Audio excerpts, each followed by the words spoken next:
Lord everyone. ఈరోజు 18వ కీర్తన విన్నాము. యెహోవా నా బలమా, నేను నిన్ను ప్రేమించుచున్నాను. యెహోవా నా శైలము, నా కోట, నన్ను రక్షించువాడు, నా కేడెము, నా రక్షణ శృంగము, నా ఉన్నత దుర్గము, నా దేవుడు, నేను ఆశ్రయించి ఉన్న నా దుర్గము. కీర్తనీయుడైన యెహోవాకు నేను మొరపెట్టగా ఆయన నా శత్రువుల చేతిలో నుండి నన్ను రక్షించును. మరణపాశంలు నన్ను చుట్టుకొనగను, భక్తిహీనులు వరద పొల్లు వలె నా మీద పడి బెదిరింపగను. పాతాళపు పాశంలు నన్ను అరికట్టగను, మరణపు ఉరులు నన్ను ఆవరింపగను. నా శ్రమలో నేను యెహోవాకు మొరపెట్టి తిని, నా దేవునికి ప్రార్థన చేసి తిని, ఆయన తన ఆలయంలో ఆలకించి నా ప్రార్థన అంగీకరించెను. నా మొర ఆయన సన్నిధిని చేరి ఆయన చెవులజొచ్చెను.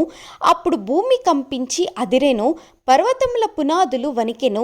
ఆయన కోపింపగా అవి కంపించెను. ఆయన నాసికారంధ్రముల నుండి పొగ పుట్టెను.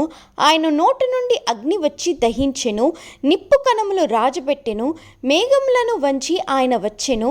ఆయన పాదముల క్రింద గాఢాంధకారము కమ్మియుండెను. కెరువు మీద ఎక్కి ఆయన ఎగిరి వచ్చెను. గాలి రెక్కల మీద ప్రత్యక్షమాయను. గుడారం వలె అంధకారము తన చుట్టూ వ్యాపింపచేసెను. జలాంధకారమును ఆకాశ మేఘములను తనకు మాటుగా చేసుకొనెను. ఆయన సన్నిధి కాంతిలో నుండి మేఘములను వడగండ్లను మండుచున్న నిప్పులను దాటిపోయెను. యెహోవా ఆకాశమందు గర్జన చేసెను. సర్వోన్నతుడు తన ఉరుము ధ్వని పుట్టించెను.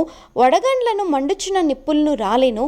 ఆయన తన బాలములను ప్రయోగించి శత్రువులను చెదరగొట్టెను. మెరుపులు మెండుగా మెరిపించి వాటిని ఓడగొట్టెను.